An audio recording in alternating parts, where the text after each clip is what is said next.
Get a new wife for my son. You're useless. Those cruel words were hurled at me without a shred of remorse by my mother-in-law on the very day our multi-generational house was finally completed. I always knew she didn't think much of me. Despite that, I had agreed to build this house, taking her feelings into consideration, but I never expected to be treated with such disdain. I stood there speechless as she smiled smugly. My husband looked as pale as a ghost. She had no idea how deeply her words would cut. My name is Elena, and I'm 30 years old. After graduating from vocational school, I worked at a production company, drawing illustrations. 2 years ago, I became an independent contractor, working as a freelance designer. While I no longer enjoy the benefits and set holidays I had when I was employed, my income has increased significantly, allowing me to save more than enough. My husband Camille, whom I married 3 years ago, has been my biggest supporter. He encouraged me when I was contemplating becoming independent. Elena, I believe you can be successful on your own, he said. But if I fail, I'll lose my income, and it will be a burden to you, Camille. Don't worry about that. We're a team, remember? If you want to try something new, I want to support you. Camille, don't worry. No matter what happens, you're not alone. I'll support you with all my might. Thank you. I'll give it a shot. With Camille's unwavering support, I ventured into freelancing. In the beginning, jobs were scarce and my income was nearly zero. But my husband's encouragement kept me going. Now, 2 years later, I have more work than I can handle, from regular gigs to major projects. Somewhere along the line, my income surpassed both my previous earnings and my husband's. My annual income now exceeds $10 million. Our comfortable financial situation allowed us to enjoy more luxurious experiences together, like shopping and traveling, whenever Camille had time off. One day, while working from home, I started feeling unwell. When the discomfort persisted for several days, I visited the doctor. To my surprise, I discovered I was pregnant. I went home and nervously awaited my husband's return. That evening, as soon as he walked in, I brought up the topic. Hey Camille, you know I haven't been feeling well lately, right? So I went to the hospital today. Oh right, I'm sorry I couldn't go with you. Are you okay? Yeah, actually, there's something I need to tell you. I'm pregnant. What? You're pregnant? He stared at me with wide eyes, his bag slipping from his hand. Really? He asked, a smile spreading across his face. I nodded, beaming. Camille hugged me tightly. Thank you. Thank you so much, Elena. I'm so happy. Whoa, I can't breathe, Camille. Oh, I'm sorry. I was just so excited. Seeing you this happy makes me happy too, Camille. Let's work hard together. Absolutely. I'll work even harder so that you'll be okay when you're close to giving birth and can't work. Thank you. I plan to work until the last minute too, I said, smiling at Camille's tearful expression. As we started eating the dinner I had prepared, my husband could only talk about our future child. I wonder what the gender will be. We need to prepare various baby items. Should I take paternity leave? His enthusiasm made me laugh. He was probably mulling over all the details in his own way. At that moment, I decided to share something I had been contemplating for a while. Hey Camille, there's something I've been thinking about for some time. How would you feel about us building our own house? Huh? A house? Our own? I've always imagined that when we have a child, I'd want us to live in a standalone house. I envision creating a room just for our child and call it lavish, but I've also been thinking about having a study room. That sounds reasonable. With our future child in mind, our current condominium does feel a bit cramped. Exactly. Now that we know I'm pregnant, I really want to make this happen if we can. Yeah, I agree. Let's welcome our child into the best environment possible. So we made the decision to build a new house. On our days off, we toured model rooms and immediately began planning the floor layout, aiming to complete the house before the arrival of our child. About a month after discovering my pregnancy, we decided it was time to share the news with my in-laws. They lived about a 30-minute drive away from our condominium, but we seldom visited. The reason was simple, though unspoken. I found it challenging to deal with my mother-in-law. The issues began shortly after our marriage, perhaps even earlier when we visited his parents' house to announce our engagement. My mother-in-law had never been welcoming, often sporting a sullen expression. Initially, we used to visit them regularly, but she would always ask, "No children yet?" Her lack of understanding extended to my profession. She would remark, "Drawing for a living isn't a real job," whenever my husband and father-in-law were out of earshot. Gradually, I began avoiding their house due to her insensitive comments. Even when my husband suggested visiting, I would politely decline, citing deadlines. But this time, despite my reservations, I felt obligated to go, believing she might be happy if we shared our pregnancy news. So, with my husband at the wheel, we set out for my in-laws' house. Upon arriving, I was greeted by my mother-in-law's usual sullen demeanor. Well, it's been a long time, hasn't it, Elena? Yes, it has, mother-in-law. I wonder what you've been up to. Surely not just drawing all this time, right? That's what my job entails. Oh, still as feisty as ever. I had hoped you might have changed after being away for so long. She whispered these words to me when we were alone, yet she played the part of the doting mother-in-law in front of my husband and father-in-law. When my husband announced my pregnancy, she directed a saccharine voice towards me. Oh my Elena, congratulations. I'm truly delighted to hear I'll be seeing my first grandchild so soon. Aha, thank you. Is the baby a boy or a girl? We don't know yet, it's still too early to tell. Well, the gender doesn't matter as long as the baby is healthy. Yeah, you're absolutely right, I replied, forcing a smile to keep the atmosphere pleasant. After that, we all engaged in casual conversation, with my father-in-law joining in too. Then, amidst the light-hearted banter, my husband dropped a surprising piece of news. You know, we decided to build a new house, my husband announced. What? My mother-in-law's reaction was immediate. My ominous hunch proved correct as she responded with delight. Why not make it a two-family house? A two-family house? You mean you guys will live with us? Yes, our house is getting old. We were just debating whether to renovate or move entirely. Well, we didn't really plan to. I'm sure the child will benefit from living with grandparents, right? You agree too, don't you, Dad? My mother-in-law directed the conversation towards my father-in-law. Thrown into the discussion, my father-in-law kept his expression neutral, though there was a hint of joy as he muttered, Yeah, I guess so. Seeing his reaction, my mother-in-law turned to me, her eyes practically shouting, See? Elena, honey, Dad agrees too, so it's okay, right? She pressed. It's all so sudden.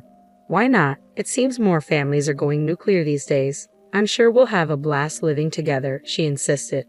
I hesitated, unsure how to respond. When the baby comes, working will be hard, you know. Wouldn't it be nice to have someone close by to help out with housework?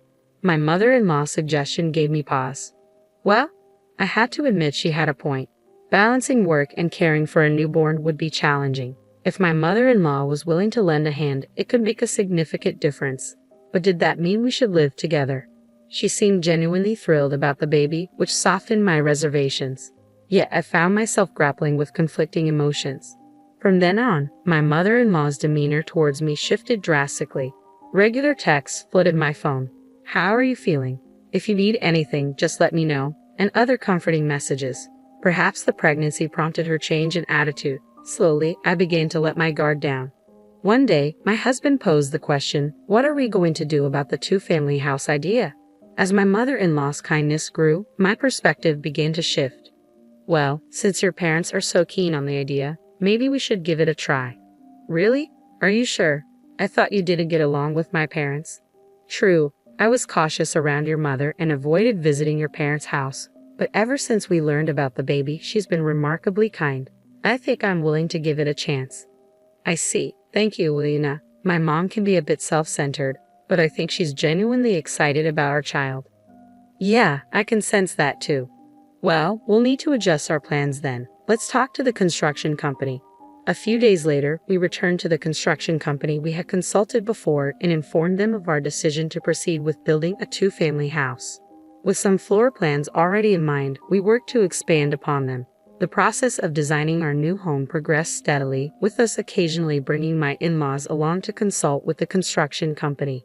But I remained oblivious, unaware that this decision would lead to such a predicament. A few months later, as I entered my third trimester, construction began. When I called my mother-in-law, Emil, to share the news, she dropped a bombshell. I've waited so long for this moment. I was getting pretty tired of having to be nice to you. What? Mother-in-law? Your baby is a girl, isn't it? You're so useless. Didn't I tell you not to have anything but a boy? Wait a minute, when I told you the gender last time, You said girls' clothes are cute. That's nice too. That's because your husband and Camille were there. You're not an idiot, are you? Is that so? Her words struck me like a heavy blow. I was rendered speechless as she continued mercilessly. Just so you know, it's too late to regret it now. The house is already under construction. I was just pretending to get along with you to ensure we'd live in the new house. Mother-in-law. Oh, by the way, I've made quite a few arrangements. Look forward to it, all right. With that, she hung up, leaving me with the dial tone. I couldn't fathom what my mother-in-law meant by arrangements, but the realization that she hadn't changed at all hit me even harder.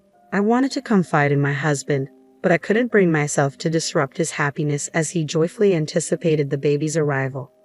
I had hoped to settle the matter after giving birth and calming down by the time the house was completed. A few months later, our daughter arrived safely, and the house was finished about 6 months later. We had briefed my husband on the rough details, and we agreed to keep our interactions with my mother-in-law to a minimum while allowing her to live in the two-family house we had built. However, on the day of the handover, my mother-in-law, brimming with anticipation, said to me, "Finally, this moment has arrived, Elena. Thank you for your efforts. From now on, you're on your own. Best of luck with your job and childcare." Excuse me, mother-in-law? Not only me, but my husband and father-in-law were also left speechless. My mother-in-law, perhaps thinking that since the house was built, anything would suffice, continued to utter heartless words. "I'm sure you know I despise a bride as charmless as you. If you're aware, why not just leave with that child?" Wait a moment, what are you saying?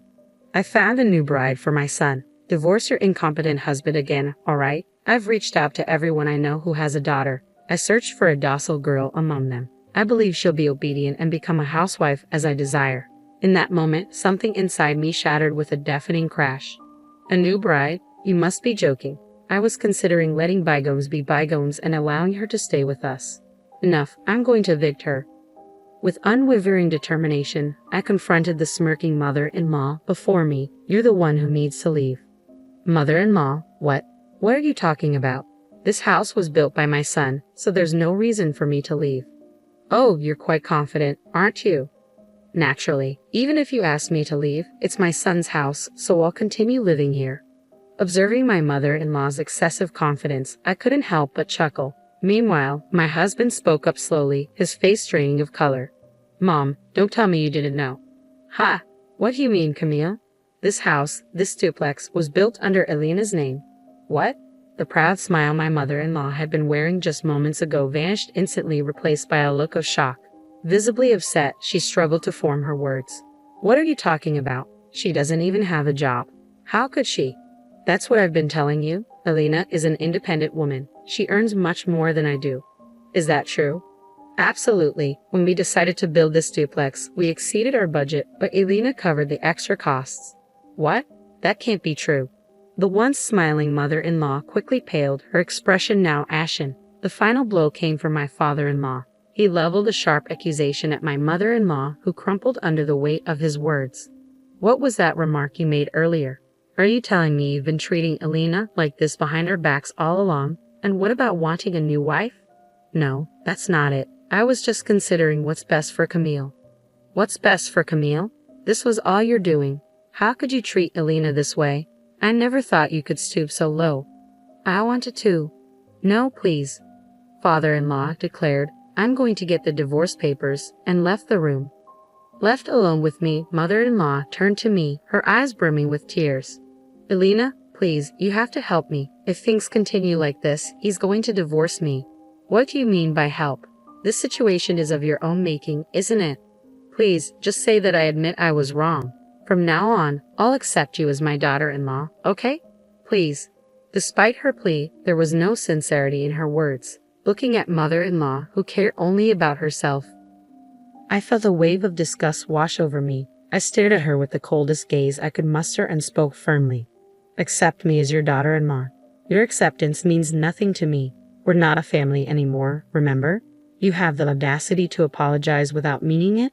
You're despicable. How dare you call me? Excuse me. You, who have been hurling insults at me this entire time, are now playing the victim. You squandered the opportunity I extended to you. From this moment on, I will never forgive you. You are not welcome in this house, and you will never see our daughter again. If you comprehend that, then leave right now. You are worthless." Leaving mother-in-law standing there, my husband and I, holding our daughter, entered the house. We locked the door behind us, denying mother-in-law entry. Despite her relentless shouting outside, we ignored her. Father-in-law returned with the divorce papers. He insisted mother-in-law complete them on the spot, and then promptly filed them. It transpired that mother-in-law had been borrowing money from father-in-law. She was given an ultimatum: repay the money immediately or face divorce. Being a housewife with no means to repay the debt within a few days, mother-in-law reluctantly opted for divorce. We allowed father-in-law inside the house and secured the door once more. After some time, mother-in-law continued causing a commotion outside our house, but before long she vanished. Later, we learned that mother-in-law's sister had reached out to father-in-law, informing him that mother-in-law had sought refuge with her. It seemed that mother-in-law had mistreated her sister in the past, nearly driving them apart. Now, in return for providing shelter, her sister was exacting revenge by assigning mother-in-law to all the household chores. It was clear she wasn't enjoying the easy life she once had. Meanwhile, our family of 4 was thriving. Father-in-law, a man of few words, doted on our daughter, showering her with affection. His presence alone sufficed to fill her with love. Looking ahead, we aim to continue building a joyful and nurturing home, working hand in hand with my husband and father-in-law.